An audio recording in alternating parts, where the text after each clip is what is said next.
había establecido bueno, la constitución, valga la redundancia, de una base naval en Mahón, en Menorca, en las Islas Baleares, que funcionaría como base de apoyo logístico para los buques de la OTAN que operen en el Mediterráneo, convirtiendo a esta base, a la de Mahón, como la tercera base de la OTAN en suelo español, junto a Rota y a Cartagena. Sabéis que ha habido a lo largo de la historia varias bases de la OTAN en suelo español, ha ido eso cambiando.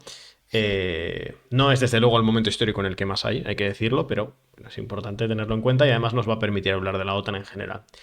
Decíamos también en nuestro hilo, os recordábamos que en abril del año 2023 el gobierno español había ofrecido la base de Mao para que pudiesen atracar y fondear los buques de la OTAN que participaban en operaciones en el Mediterráneo, como la operación Sea Guardian, que está activa desde el 2016. Y os contábamos que esta base se encuentra en una posición estratégica en el Mediterráneo occidental y que las instalaciones de la base cuentan con importantes depósitos de combustible, de agua y túneles subterráneos. Esta era la noticia que teníamos el viernes. No sé, Ale, si tenemos que actualizar algo, pero lo que desde luego habrá que hacer es bastante análisis al respecto. Sí, eso es. Bueno, lo que tenemos es, como dice Edu, una noticia de que iba a haber una tercera base naval en España de la OTAN. Eso ya de por sí suena a gran anuncio, pero bueno, pues hay que señalar que de lo que se trata, como dice Edu, es de una base de apoyo logístico, que es lo que hemos publicado en nuestras redes sociales, y que por lo tanto es una cuestión técnica, ¿no? Se va a poder utilizar como apoyo para la misión Sea Guardian, que es la que se ocupa de, bueno, entre otras cosas, operaciones antiterroristas, contra el tráfico de personas y también, aunque esto es una cuestión más técnica desde según se dice, ¿no? Contribuir a la construcción de las capacidades regionales en el Mediterráneo. Además, pues es una de las operaciones que se puede entender que busca la libertad de navegación y todos estos objetivos de fondo que tienen las organizaciones militares vinculadas a Estados Unidos, pero ha señalado el gobierno de España, y esto también es noticia, han intentado como desmentir que fuera a ser una base permanente, pero realmente están confirmando, ¿no? De alguna manera que se ha ofrecido esta base a la OTAN. Lo que dicen literalmente es que no existe previsión de que Menorca, en este caso, pase a ser una base naval de la organización, más allá de su papel actual como un puerto puntual de escala para las flotas permanentes de la alianza. Es decir, lo que están señalando es que se va a tratar de una base, que ya es una base naval, quiero decir, de España, que va a ser utilizada por la OTAN, pero que no va a ser una base militar permanente. Esto nos indica que, bueno, pues en principio se trataría de una cesión temporal, de un uso puntual, pero que no pretenden consolidarlo como una base permanente. Eso es importante, porque no habría esa cesión, ¿no?, directa a Estados Unidos, en este caso a través de la OTAN. Bueno, esto es lo que se ha dicho ahora mismo desde el Ministerio de Defensa, ¿no? Nos falta, por supuesto, que haya algún tipo de transparencia mayor sobre lo que está ocurriendo, porque, como nos dice Edu, es una base que se ofreció en abril de 2023, ¿no? La información, por lo tanto, ha tardado un año prácticamente en salir a la luz, al menos de manera notoria, y en ese tiempo pues hemos visto cómo desde la OTAN no se ha dado tampoco más explicación y ha tenido que salir Defensa a explicarlo posterior a que se especule con cuál va a ser el uso de esta base. Y sí, por supuesto, lo que nos dice Edu de que hay varias bases en España, creo que hay cosas que ahí podemos profundizar, matizar. No sé si quieres comentar alguna cosa, pero vamos, que esto tiene largo recorrido. Bueno, que además Estados Unidos, o sea, España no es el único país europeo en el que Estados Unidos y la OTAN en general tienen bases, en este caso con operaciones a cargo de Estados Unidos. Bueno, es que muchas las conoceréis, ¿no? Evidentemente tiene bases en Alemania, en Holanda, en Países Bajos, en Lituania, no sé, podría en Albania, podría enumerar unas cuantas locaciones de estas, por supuesto, si no me equivoco, en Kosovo también seguro que tiene. Bueno, la expansión de las bases militares estadounidenses a lo largo del globo, evidentemente como el país en Estados Unidos como el país que en mayor cantidad de terceros países alberga bases militares y tiene tropas tiene tropas allí. Entonces el caso de España no es un caso diferencial en ese aspecto, ¿vale? Eso hay que tenerlo en cuenta. España, como parte constitutiva de la gran alianza de estados que lidera Estados Unidos y que se enmarcan dentro de la OTAN, pero no solo dentro de la OTAN, porque hay otros estados aliados como Corea del Sur que no están dentro de la OTAN, pero forman parte de ese bloque, alberga estas bases. Alberga estas bases, como por cierto, otros estados europeos o otros estados miembros de la OTAN albergan bases de otros miembros de la OTAN. Es decir, Estados Unidos no es el único miembro de la OTAN que tiene bases militares a lo largo del globo. No sé, se me ocurre el Reino Unido, por ejemplo, tiene bases militares en Estados Unidos, por ejemplo, y en otras instancias, ¿no? Pero bueno, por supuesto, Estados Unidos lidera en ese sentido. Y en España sabréis muchos que ha sido durante, en realidad como en la mayoría de países que albergan bases estadounidenses, ha sido un debate político de peso. Lo fue bastante, de hecho, en los años 90 en España. Esto lo sabréis mucho. Nos preguntaban por otras bases históricas. La base de Zaragoza, lo respondo rápidamente porque lo ha preguntado Miriam, no existe ya. Es decir, la base que era la base de Estados Unidos existe, pero no... ya no tiene capacidad operacional ahí Estados Unidos. Ya no es una base de Estados Unidos desde, no te sé decir exactamente el año, desde creo que mediados de los años 90. Podría diferir, la verdad que no lo tengo muy estudiado. Yo creo que puede diferir el para qué se pueden utilizar esas bases, porque luego cada base se puede utilizar de una forma distinta. Y luego tampoco todas las bases están clarificadas ni su existencia, ni en caso de que esté clarificada su existencia, sus usos o su capacidad logística. Hay muchas cuestiones que están en el aire y el caso de España pues no es menor. A ver, Y eso nos aquí hay preguntan por alguna otras bases en cosa. España. En teoría hay Sí, tres. Clarificadas hay tres. eso te iba a comentar, que a ver, hay que diferenciar las bases de Estados Unidos y de las bases de la OTAN, ¿vale? Tenemos Sí. la base de Rota, que es una de las más importantes, una base naval, ¿no? Entonces, da presencia de Estados Unidos desde antes de esa incorporación a la OTAN.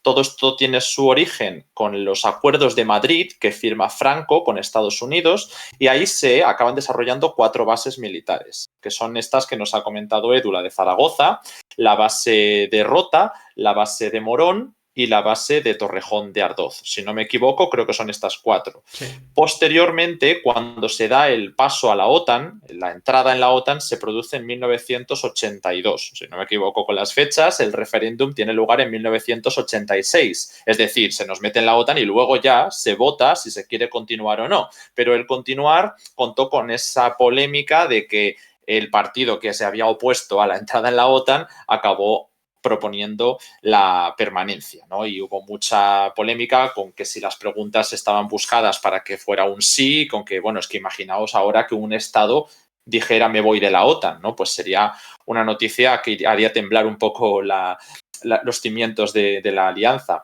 Entonces, lo que nos encontramos fue con un compromiso de ir cerrando las bases de Estados Unidos, que era un poco curioso porque ahora estamos viendo que no hace falta votar para que se esté dando una base a la OTAN. Por mucho que vaya a ser una presencia puntual, el gobierno puede autorizar que la OTAN entre en cualquier instalación militar prácticamente sin un control ciudadano de ello. Mientras que lo que se iba a cerrar eran las bases de Estados Unidos. Entonces se cerró la de Torrejón de Ardoz, bueno, se recuperó más que cerrar porque siguen siendo bases españolas, y la de Zaragoza, quedando solamente la de Rota y la de Morón. Entonces, al quedar esas dos como bases estadounidenses, bases navales de la OTAN, asimismo está también dentro de la de Rota, que es muy importante, como digo, también la base de Cartagena, que es la segunda de la que nos hablaba antes Edu. Por eso la especulación, cuando ha salido la noticia de que el gobierno le ha ofrecido Mahón a la OTAN, es que podría ser la tercera de la Alianza Atlántica, pero va separado del compromiso que hubo de qué hacer con las bases de Estados Unidos.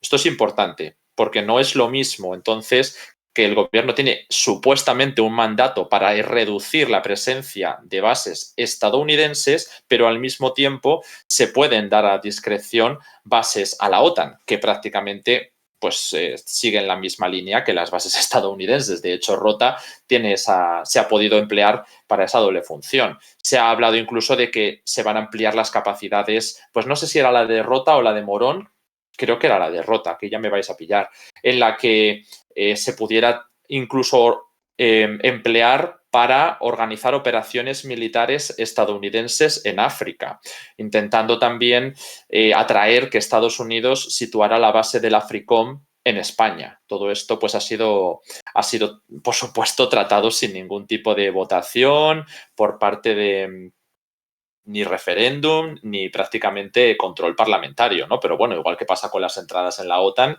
y eso llama también la atención, como prácticamente ningún país de la OTAN, la inmensa mayoría de ellos, han entrado en la organización sin referéndum. Nos preguntaban, bueno, para los que hayáis llegado en los últimos minutos, estamos hablando de la recientemente confirmada base naval de Mahón, que va a funcionar como base de apoyo logístico para los buques de la OTAN en el Mediterráneo. ¿Vale? Estamos hablando de la de Mahón, en la isla de Menorca. ¿Vale? Para poner un poquito de contexto en las Islas Baleares. Bueno, vamos mirando el chat para alguna de las preguntas. Nos Claro. pregunta, yo esto no lo tengo muy seguido, si la de Torrejón sigue teniendo algún vínculo con los americanos, que aquí entra también la cuestión de la tenue o difícil diferenciación entre la OTAN y Estados Unidos, porque nos preguntáis por la de Vétera en Valencia, que es una base que no es, evidentemente, no es una base norteamericana en España, pero sí es una base en la cual numerosos actores de la OTAN tienen la potestad eventualmente de poder emplearla. Que eso también es esa fina línea. Pero bueno, lo que comentaba Alex que es muy interesante. Por supuesto, la OTAN no es Estados Unidos, pero Estados Unidos, en tanto ente director de ese esquema de poder colectivo y también ente director de la OTAN, bueno, pues las bases de la OTAN no son bases de Estados Unidos, pero se le parecen en cierta medida. Desde luego no se puede hacer una diferenciación radical. Pero bueno, eso, que me he ido del tema. Nos estaba preguntando MN por respecto a la de Torrejón, si sigue teniendo algún vínculo con Estados Unidos. Y sí, por ahora esa pregunta tenemos, el resto mucho debate en el chat. Yo por lo que os comentaba, la noticia que tenemos es que, aunque luego ese referéndum que se hizo en 1986 se ha ignorado completamente en todo, porque por supuesto se mantuvo la presencia en la OTAN, incumpliendo los otros puntos de no integrarse en la organización militar, no sé cómo llaman, en el mando militar, ¿no? En la estructura militar lo llaman, no incorporarse, cosa que luego el gobierno con Aznar llevó a cabo igualmente. También se hablaba en su momento de que no pudiera haber armas nucleares en territorio español y se acabó enmendando para que se pudiera hacer con autorización del gobierno, que evidentemente, como vemos, pues tampoco lo va a consultar con los ciudadanos. Y la reducción de las bases militares estadounidenses. Ojo, cuidado porque lo estoy señalando, es que para un acuerdo con la OTAN se votó reducir la presencia estadounidense unilateral o bilateral, ¿no? No a nivel de alianza multilateral. Y eso implicaba el cierre de varias bases, y eso fueron la de Zaragoza y la de Torrejón. Bueno, cierre, me entendéis, ¿no? La recuperación de ambas para España. De hecho, las fechas las tenía por aquí, que ahora no las tengo, La de pero sí Zaragoza que la se tengo aquí recuperaron. en el 94. Fue La de Zaragoza entre el 58 y el 94. Operó como base de la Fuerza Aérea de los Estados Unidos. creo que se Hasta el recuperó por 94. completo en el año 2004. Y luego la de Torrejón, no tengo la fecha, pero también, creo que fue también en 2004. Pero bueno, más o menos hasta 1992, que es lo que decías tú. En los años 90 se da esa reducción y luego pues se puede ir recuperando completamente el control con el tiempo. Así que bueno, en principio las únicas bases de Estados Unidos que quedan son Rota y Morón. Pero hay que señalar esto, que la OTAN puede acceder a instalaciones militares de distinto tipo cuando el gobierno lo considere. Por ejemplo, tenemos ahí la de Cartagena.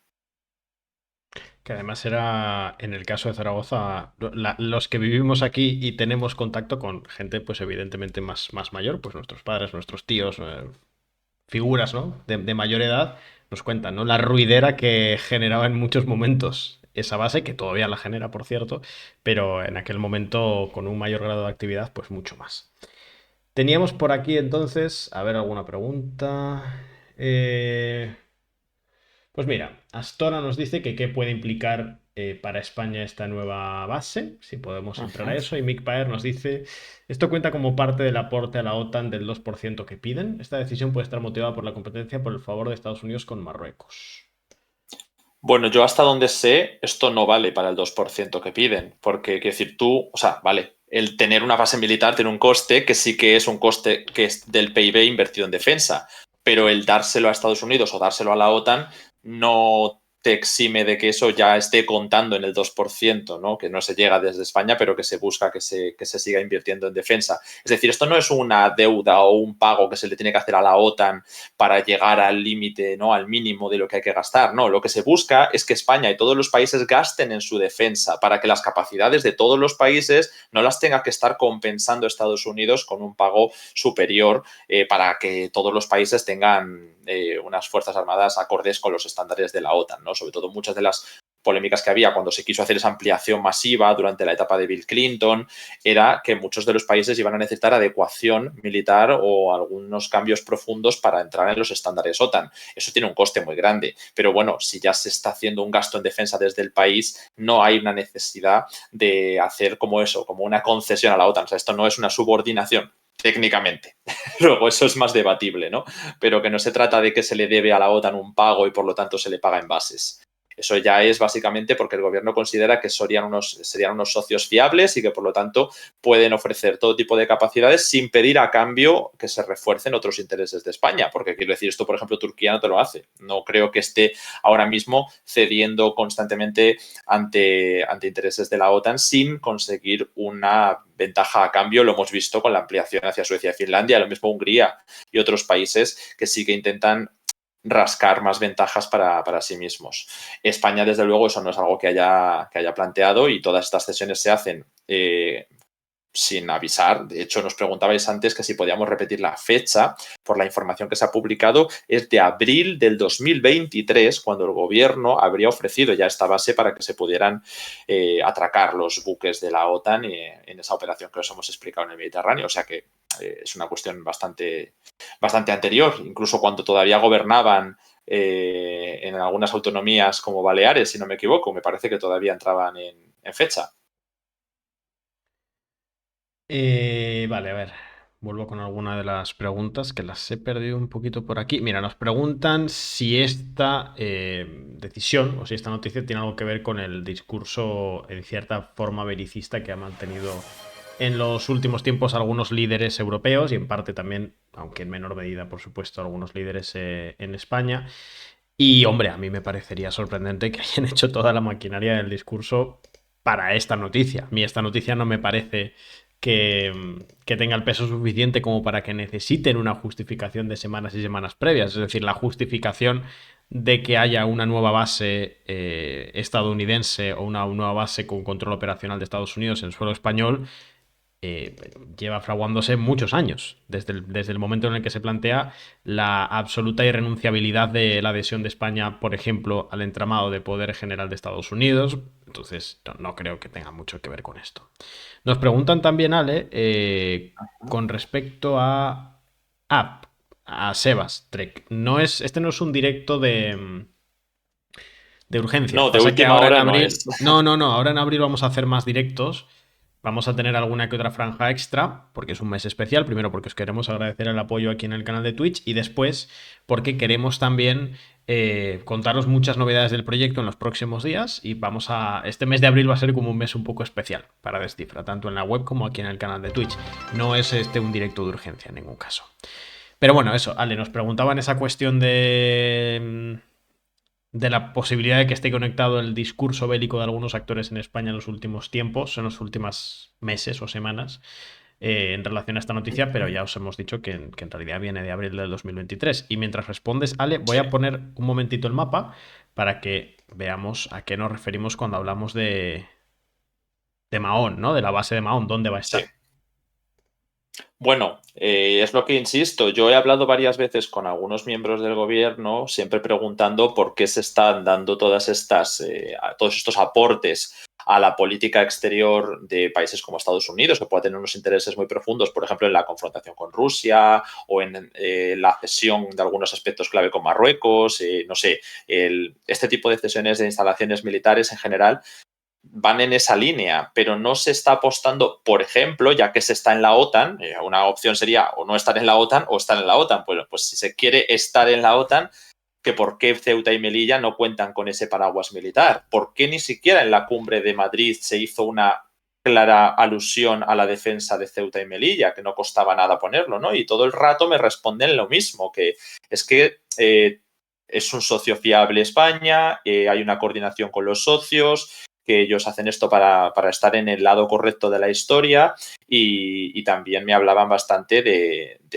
que los intereses de España están cubiertos porque es implícito, ¿no? Va implícito que al estar España dentro de la OTAN, todos sus territorios lo están.